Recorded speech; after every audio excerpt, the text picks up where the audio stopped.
काश कि हमारे लोग इसे समझ पाते हैं। विरासत। महेश के घर आते ही बेटे ने बताया कि वर्मा अंकल आर्टिगा गाड़ी ले आए हैं। पत्नी ने चाय का कप पकड़ाया और बोली, पूरे 13 लाख की गाड़ी खरीदी, और वो भी कैश में। महेश हाँ हूँ करता रहा। आखिर पत्नी का धैर्य जवाब दे गया, हम लोग भी अपनी एक गाड़ी ले लेते हैं। तुम मोटरसाइकिल से दफ्तर जाते हो, क्या अच्छा लगता है कि सभी लोग गाड़ी से आएं और तुम बाइक चलाते हुए वहां पहुंचो? कितना खराब लगता है। तुम्हें ना लगे पर मुझे तो लगता है। देखो, घर की किस्त और बाल बच्चों की पढ़ाई लिखाई के बाद इतना नहीं बचता कि गाड़ी लें, फिर आगे भी बहुत खर्चे हैं। महेश धीरे से बोला, बाकी लोग भी तो कमाते हैं, सभी अपना शौक पूरा करते हैं। तुमसे कम तनख्वाह पाने वाले लोग भी स्कॉर्पियो से चलते हैं, तुम जाने कहाँ पैसे फेंक कर आते हो। पत्नी तमाई, अरे भाई, सारा पैसा तो तुम्हारे हाथ में ही दे देता हूँ, अब तुम जानो कहाँ खर्च होता है। महेश ने कहा, मैं कुछ नहीं जानती, तुम गांव की जमीन बेच दो, यही तो समय है जब घूम घाम लें, हम भी जिंदगी जी लें। मरने के बाद क्या जमीन लेकर जाओगे? क्या करेंगे उसका? मैं कह रही कल गांव जाकर सौदा तय करके आओ बस। पत्नी ने निर्णय सुना दिया। अच्छा ठीक है, पर तुम भी साथ चलोगी? महेश बोला। पत्नी खुशी खुशी मान गई और शाम को सारे मोहल्ले में खबर फैल गई कि सरला जल्द ही गाड़ी लेने वाली है। सुबह महेश और सरला गांव पहुंचे। गांव में भाई का परिवार था। चाचा को आते देख बच्चे दौड़ पड़े। बच्चों ने उन्हें खेत पर ही रुकने को बोला। चाचा, माँ आ रही है। तब तक महेश की भाभी लोटे में पानी लेकर वहां आई और दोनों के जूते उतारने के बाद बोली, लल्ला अब घर चलो। बहुत दिन बाद वे लोग गाँव आए थे। कच्चा घर एक तरफ गिर गया था, एक छप्पर में 2 गायें बंधी थी। बच्चों ने आस-पास फुलबारी बना रखी थी, थोड़ी सब्जी भी लगा रखी थी। सरला को उस जगह की सुगंध ने मोह लिया। भाभी ने अंदर बुलाया, पर वह बोली, यहीं बैठेंगे। वही रखी खटिया पर बैठ गए। महेश के भाई कथा कहते थे। एक बालक भागकर उन्हें बुलाने गया। उस समय वह राम और भरत का संवाद सुना रहे थे। बालक ने कान में कुछ कहा, उनकी आंख से झरझर आंसू गिरने लगे, कंठ अवरुद्ध हो गया। जजमानों से क्षमा मांगते हुए बोले, आज भरत वन से आया है, राम की नगरी। श्रोतागण समझ नहीं सके कि महाराज आज ये उल्टी बात क्यों कह रहे। नरेश पंडित अपना झोला उठाए नारायण को विश्राम दिया और घर को चल दिए। महेश ने जैसे ही भैया को देखा दौड़ पड़ा।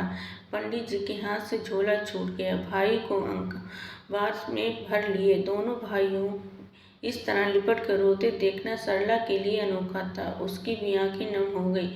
भाव के बादल किसी भी सूखी धरती को हरा भरा कर देते हैं। वह उठी और जेठ के पैर छुए। पंडित जी के मांगल्य और वात्सल्य शब्दों को सुनकर वह अंतस तक भरती रह गई। 2 पैर कमरे में रहने की अभयत्य आंखें सामने की हरियाली और निर्दोष हवा से सिर हिलाती नीम, आम और पीपल को देखकर सम्मोहित सी हो रही थी। लेकिन आर्टिगा का चित्त बार बार उस सम्मोहन को तोड़ रहा था। वह खेतों को देखती तो उसकी कीमत का अनुमान लगाने बैठ जाती। दोपहर में खाने के बाद पंडित जी नित्य मानस का पाठ पढ़कर बच्चों को सुनाते थे। आज घर के सदस्यों में 2 सदस्य और बढ़ गए थे। अयोध्या कांड चल रहा था। मंथरा कैकेयी को समझा रही थी, भरत को राज कैसे मिल सकता है। पाठ के दौरान सरला असहज होती जाती, जैसे किसी ने उसकी चोरी पकड़ ली है। पाठ खत्म हुआ। पोथी रखकर पंडित जी गांव देहात की समसमाय की बातें सुनाने लगे। सरला को इसमें बड़ा रस आता था। उसने पूछा कि क्या सभी खेतों में फसल उगाई जाती? पंडित जी ने सिर हिलाते हुए कहा कि एक हिस्सा परती पड़ा है। सरला को लगा बात बन गई। उसने कहा, क्यों ना उसे बेचकर हम कच्चे घर को पक्का कर लें। पंडित जी अचकचा गए। बोले, बहू, ये दूसरी गाय देख रही, दूध नहीं देती, पर हम इसकी सेवा करें, इसे कसाई को नहीं दे सकते। तुम्हें पता है, इस परती खेत में हमारे पुरखों का जांगर लगा है। यह विरासत है। विरासत को कभी खरीदा और बेचा थोड़ा ही जाता है। विरासत को संभालते हुए हम लोगों ने कितनी पीढ़ियां खप गईं। कितने बलिदानों के बाद आज भी हमने अपनी मही माता को बचा कर रखा है। तमाम लोगों ने खेत बेच दिए। उनकी पीढ़ियां अब मनरेगा में मजदूरी कर रही हैं या शहर के महासमुंदर में कहीं विलीन हो गए।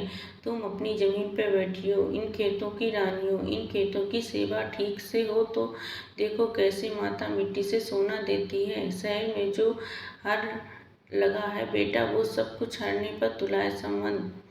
संबंध, भाव, प्रेम, खेत, मिट्टी, पानी, हवा, सब कुछ। आज तुम लोग आए तो लगा मेरे गांव शहर को पटखनी देकर आ गया। शहर को जीतने नहीं देना बेटा, शहर की जीत आदमी को मशीन बना देता है।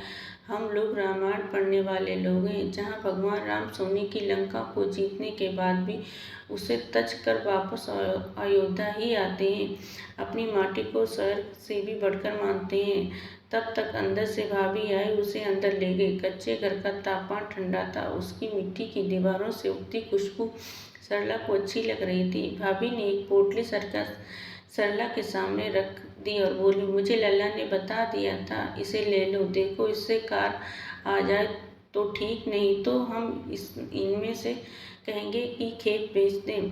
सरला मुस्कुराई, विरासत कभी बेचा नहीं जाता भाभी, मैं बड़ों की संगति से दूर रही है ना, इसलिए मैं विरासत को कभी समझ नहीं पाई। अब इसी खेत से सोना उपजाएंगे और फिर गाड़ी खरीद कर आप दोनों को तीरथ पर ले जाएंगे।